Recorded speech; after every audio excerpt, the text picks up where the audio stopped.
Hi, I'm Ken from Shiitake. This time, we will explain how to grow shiitake mushrooms, which is the most fun time of log-grown shiitake mushroom cultivation. The title is 5 Easy Steps to Grow Shiitake Mushrooms. It's really simple. In short, you just water the log and just wait. However, there are lots of techniques to grow more and to make shiitake mushrooms bigger. So it's worth knowing. If you don't know it, you really lose.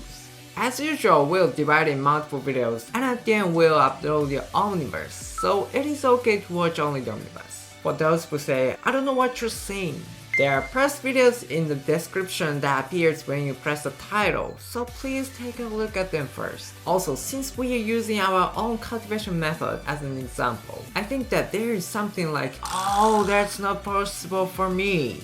But we'll be happy if you could incorporate it as a new sense of value. We'll explain on the assumption that your mushroom cultivation history is within a few years or beginner. As we say every time, it's our personal opinions and not general theories, so please make your own judgment. Let's go!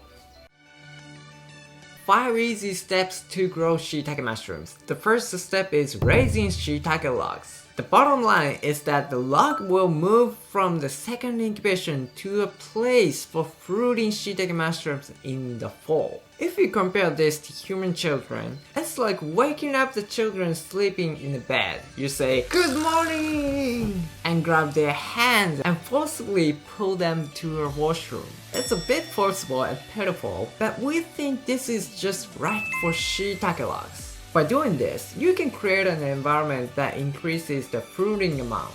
Well, it's too heavy to move the logs again, isn't it? We don't actually do this either because it's annoying. In our case, every process is done in our small warehouse. We mean no need to move the logs to other places. So we start to grow shiitake mushrooms from preliminary watering that continues to the next section.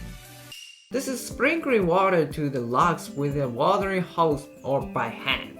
What is this preliminary watering for? 1. Preventing dryness. 2. Making buds. 3. Relieving stress.